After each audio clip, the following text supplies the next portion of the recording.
Hello दोस्तों, good evening. कैसे उम्मीद करता हूँ आप लोग बहुत अच्छे होंगे। चलिए आज का वीडियो स्टार्ट करते हैं। और आज का वीडियो जो है बहुत इंपॉर्टेंट होने वाला है दोस्तों। थंबनेल देखकर आप लोग जान गए होंगे क्या जिसके बारे में आज हम बताने वाले हैं आपको इस वीडियो के माध्यम से। अगर यदि आप मेरे चैनल पर नए हैं तो चैनल को सब्सक्राइब कर लीजिएगा, ताकि जब भी कानून से रिलेटेड कोई वीडियो अपलोड किया जाए तो सबसे पहले आपको ज़रूर मिले। चलिए दोस्तों, वीडियो को शुरू करते हैं और देखते हैं कि आज का हमारा वीडियो क्या है।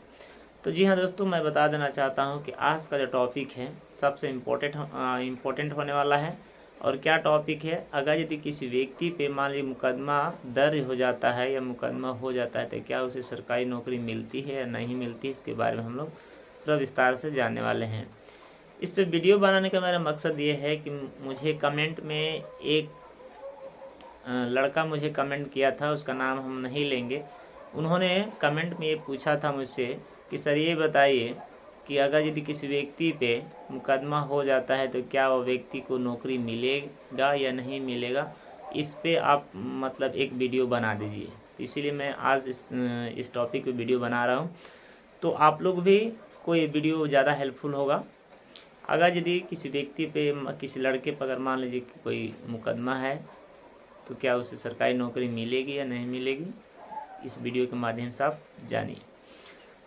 देखिए, जब भी किसी व्यक्ति पर कोई मुकदमा दर्ज होता है तो दर्ज जब हो जाता है तो यह उस मुकदमे ने उस अपराध के ऊपर निर्भर होता है कि किस प्रकार उसके जीवन में बाधा डालता है या नहीं डालता है। इस अपराध के ऊपर निर्भर करता है। बहुत से अपराध ऐसे देखे होंगे दोस्तों कि कुछ अपराध ऐसे होते हैं जो नॉर्मल होते हैं, कुछ अपराध ऐसे होते हैं जो ज़्यादा हाइगर होते हैं, यानी ज़्यादा गंभीर अपराध होते हैं। इन दोनों अपराधों में कुछ अलग अलग अंतर हैं। जैसे मान लीजिए जो ज़्यादा गंभीर अपराध होते हैं उनमें आपको जॉब मिलना बड़ी मुश्किल होता है। कुछ अपराध ऐसे होते हैं जो नॉर्मल होते हैं, उसमें आपको जॉब मिल सकता है, या जो गंभीर अपराध होंगे उसमें आपको जॉब नहीं मिलेगा।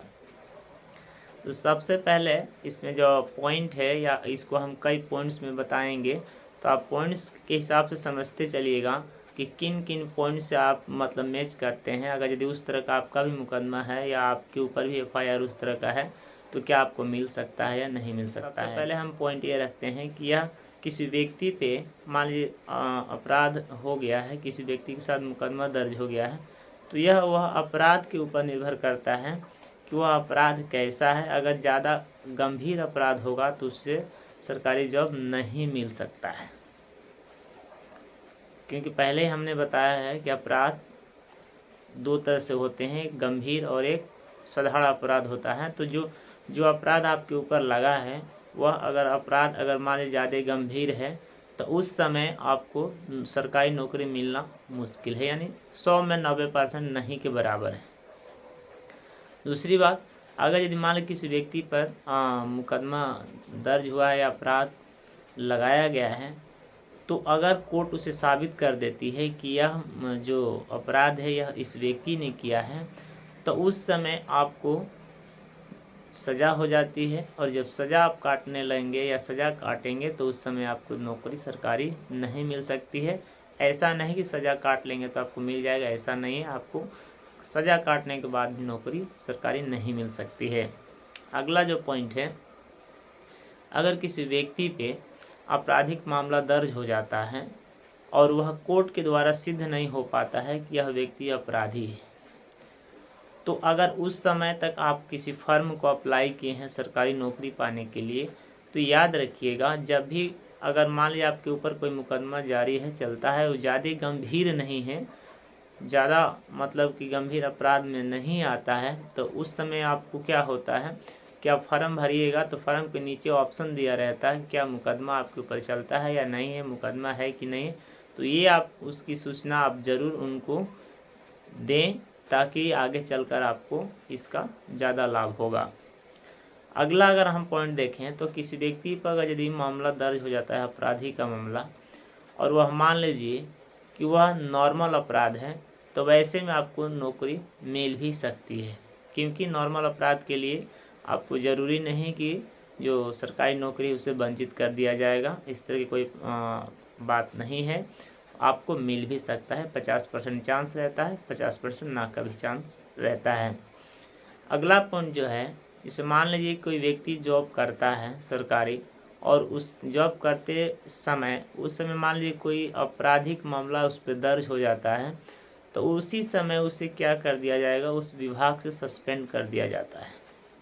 हाँ, सस्पेंड करने के बाद जब तक वो केस ट्रायल में रहता है, जब तक केस वो चलता है, तो उस समय तक उसे सस्पेंड ही किया जाएगा। लेकिन जब ट्रायल के बाद यह पता चलेगा कि इस व्यक्ति पे लगा जो अपराध है वह क्या है, अपराध साबित नहीं हो सका है या निर्दोष है, तो फिर उसे उस विभाग यानी जिस विभाग में रहेगा वह विभाग फिर उसे वापस बुला लेगी।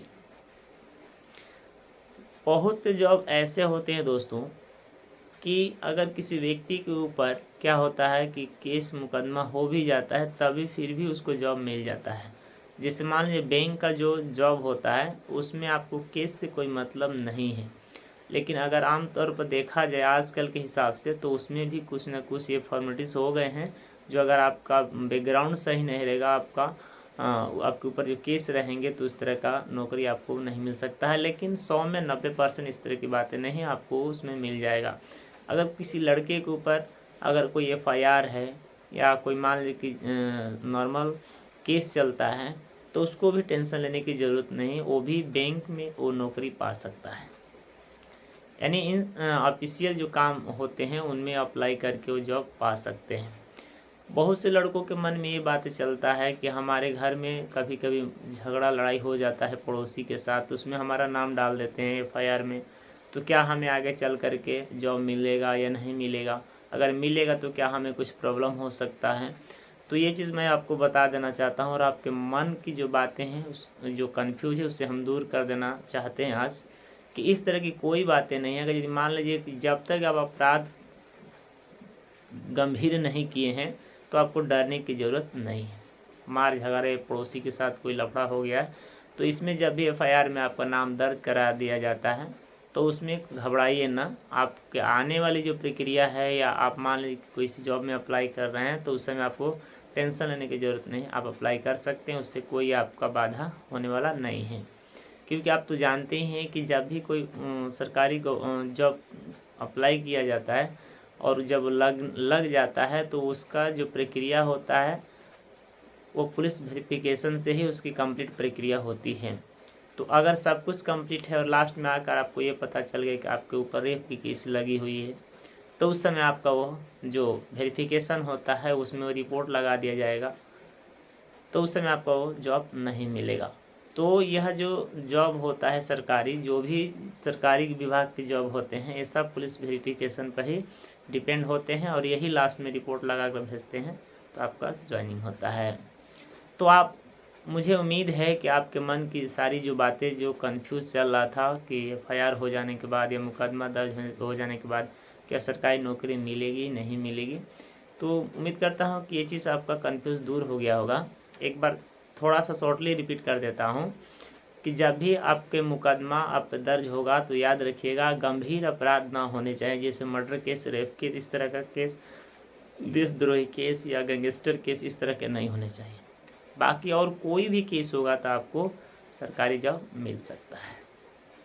तो उम्मीद करता हूँ कि इस वीडियो से आप लोग को ज़्यादा मदद मिला होगा, और यह वीडियो से आप लोग के अंदर का जितना कंफ्यूज था सारा दूर हो गया होगा। तो बस दोस्तों, ये अगर यदि वीडियो आप लोग को अच्छा लगा है थोड़ा भी, तो वीडियो को लाइक कर दीजिए और चैनल को सब्सक्राइब भी कर लीजिएगा, ताकि जब भी कोई कॉन्स्टिट्यूटिव वीडियो अपलोड करिएगा सबसे पहले आपको मिले। बस दोस्तों, आज के वीडियो में इतना ही जानेंगे, फिर अगले वीडियो में मिलते हैं। तब तक के लिए मुझे इजाज़त दीजिए। जय हिंद, जय भारत।